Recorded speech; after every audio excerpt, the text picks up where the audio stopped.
tem informação e orientação. Ele que durante esse ano também carinhosamente compartilhou muita informação bacana, a gente aprendeu mais sobre os alimentos e sobre o nosso corpo. Edson Credidio, nutrólogo e doutor em ciência dos alimentos. Seja bem-vindo, viu, doutor? Sempre um prazer aí recebê-lo no nosso programa. Prazer todo meu e é uma satisfação ter completado esse ano junto com você, participando do seu sucesso. É muito gratificante. Mais um ano de parceria, graças a Deus, né, doutor? Graças a Deus. Eu já até perdi as contas quanto tempo você veio no programa, doutor, você lembra? Eu, de verdade, gente, eu já perdi as contas. Eu acho que já faz mais de 4 anos já. Deve ter isso, né? 4 ou 5 anos? 4, 5 anos. Que bom. Que esses anos se repitam, Se ainda Deus mais. quiser. Doutor, Natal passou.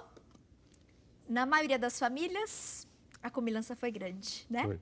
E agora, a festa da passagem de ano. A tendência também reunir família e amigos e a comilança continuar. Sem dúvida. Como a gente consegue encontrar o equilíbrio e o bom senso para, de repente, não estragar, né? Todo aquele cuidado, todo aquele equilíbrio que a gente teve no fim de ano, nesse período de festas. Então, o ideal seria, quando a pessoa vai agora na festa do Réveillon, comer alguma coisa em casa. Então, fazer uma salada bem feitinha, bem gostosa. E não se esquecer de colocar nessa salada alguma proteína, porque a proteína é sacetógena. Por né? exemplo? Então, por exemplo, frango, o peru picadinho, né? O fiambre, ou colocar próprio ovo também picado. O ovo ele sacia muito. Fazer uma saladona, colocar alguma coisa torradinha, temperar bem e comer antes de ir para a ceia, né? Porque tem gente que pensa assim, puxa, vai ter tanta coisa gostosa que eu não vou comer nada o dia inteiro. E quando chega à noite, come muito, né? Aquele estrago. E faz um estrago muito grande. E isso descompensa o nosso organismo, né? Porque é impressionante o que se engorda no final de ano, né? Então, nós temos o ano inteiro investindo para ficar bem, para as férias, para janeiro, e de repente comer muito assim, né? Parece aquelas festas romanas que as pessoas não tinham tanta coisa para comer e quando ia na festa tinha fartura. A pessoa comia demais, bebia demais, então até passar mal, né? Acho que uma dica interessante, né, doutor, é de fato não passar vontade, mas aprender a controlar as porções. Com certeza. Acho que esse é o segredo, né? Verdade. Você pode sim experimentar, né, gente? Comer ali o que você teve vontade, mas controla a porção. A quantidade é o segredo, né? Você saber escolher ali, optar pelo que você mais gosta e controlar a porção, a quantidade. É verdade. E o fato de você pegar um prato e colocar um pouquinho de cada coisa, aí você vai agradar todos os chefes presentes, né? Porque geralmente no nosso país, em Europa toda, cada família leva, quando se reúne, cada um leva um prato, leva uma entrada, leva um prato quente e leva uma sobremesa. E todo mundo quer que todo mundo experimente, né? Então, tudo bem, pega pouquinho de cada coisa e faz aquela degustação, né? E geralmente as avós sempre fazem isso, né, doutor? Faz. Come mais um pouquinho, filha. Mas você experimentou o que eu fiz, né? Os tios. Então, assim, experimentou, gostou, depois seja educado. Ai, comi, estava uma delícia, mas já estou satisfeito. Porque senão a gente começa repetindo de novo um pouquinho de cada coisa, né, doutor? Aí desanda. E é tudo uma delícia, né? Tudo muito bem feito. A pessoa quer fazer o que ele mais sabe fazer para agradar os familiares, os amigos. Então é uma festa, né? Realmente que tem uma série de coisas boas, né? Doutor, tem uma outra dica que eu acho muito importante a gente dividir e relembrar. Inclusive foi algo que eu aprendi aqui no programa com o senhor. Eu admito, antes dessa entrevista que eu tive a oportunidade de fazer com o senhor, eu comia muito rápido. Eu não mastigava direito. De verdade, gente. Vou aqui assumir, porque eu acho que a gente tem que assumir, né? Senão eu vou enganar vocês, vou enganar a mim mesma. Não, eu comia muito rápido. Eu sentava na mesa, e aí o que acontece? Quando a gente come rápido e não mastiga direito, o cérebro demora para receber a informação de que a gente está saciado, satisfeito. Quando você come devagar e mastiga bastante, essa informação vai para o cérebro e aí você tem aquele comando, olha, está satisfeito.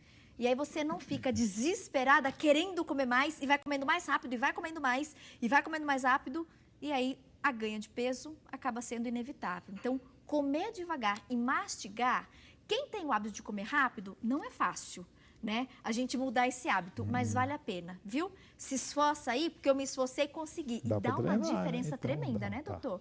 Até por essa questão de... Eu sou uma pessoa muito agitada, muito ansiosa, e eu comia tudo muito rápido, todas as refeições, os lanchinhos entre as refeições, e aí eu aprendi, depois do seu puxão de orelha, a comer mais devagar, a prestar mais atenção no alimento e fazer a mastigação correta. É incrível, porque a gente coloca muito menos coisa no prato, mastiga devagar e fica satisfeito rápido. Saciado, né? E lembra que nós fizemos um treinamento, né? Sim. Cortar o pãozinho em pedaços pequenos e tinha que mastigar 30 vezes. Eu fiz esse exercício. E a Tati mastigou 30 vezes, depois tomou um pouquinho de iogurte, mastigou mais 10 e foram 40 vezes. Então, nós fazemos esse treinamento com um grupo de médicos, por exemplo, e ninguém consegue comer um pãozinho inteiro, porque chega até dar cãibra e vão sinais para o cérebro, né, que a pessoa está satisfeita. Então, isso é extremamente importante, a mastigação. Eu tinha um professor de gastro que ele falava, olha, pessoal, o estômago tem boca, mas não tem dente. Então, comam devagar, porque aí vai dar menos trabalho para o estômago. E é verdade, né? Tem razão, né? Mais uma dica importante, a gente estava até falando aqui no intervalo, né, doutor? Tá muito calor. Tá muito Na quente. maioria das regiões brasileiras, gente, as temperaturas, assim, olha, tá tudo muito quente. As pessoas transpiram bastante e muitas esquecem de beber água ou tomam só um pouquinho, meio copinho. Não deixem de se hidratar, gente, especialmente no verão, nessa época do ano, porque o corpo transpira mais, você pede mais água e você precisa repor essa água.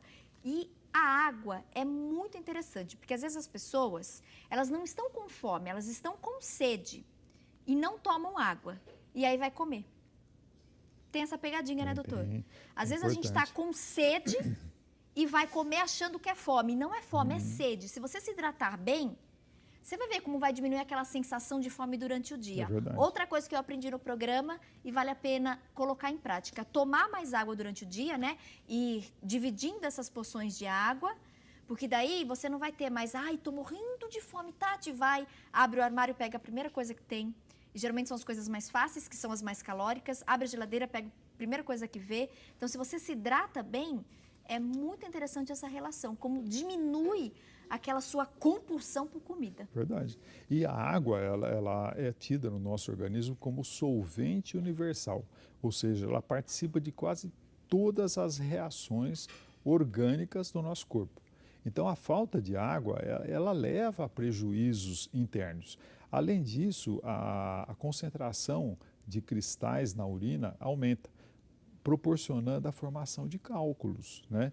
Proporcionando a infecções de urina, porque aqueles cristais vão descendo pelo trato urinário, corta e a bactéria entra. Então, muitas vezes, a pessoa que tem infecções de urina repetidas é decorrente do fato de pouca água. E mesmo as famosas pedras nos rins, né, doutor? Pedras nos rins também.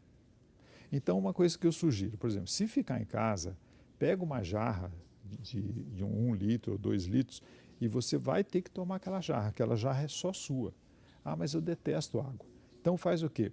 Pica uma fruta, um melão, põe um pouquinho de limão, um pouquinho de gengibre. Cada dia vai variando e vai tomando, a água. sem dúvida. Ou mesmo fazer um chá, joga em cima da fruta, põe na geladeira, toma frio. Então, por exemplo, pica uma pera, né? Ou pica uma maçã ou um melão, joga o chá fervendo. Deixa ficar morno, põe na geladeira, deixa frio, aí você com um garfinho você come a fruta e toma o chá. Fica gostoso. E gelado vai refrescar. Vai refrescar. E vai hidratar. E tem as vitaminas das frutas, né? Vou fazer uma pausa rápida. Próximo bloco a gente continua esse bate-papo com o Dr. Edson Credidio, dando algumas dicas e orientações, coisas simples que todo mundo pode praticar em casa, repetir em casa, para de fato cuidar da saúde do corpo nessa época onde tradicionalmente a comilança é grande e as tentações são inúmeras. A gente volta já.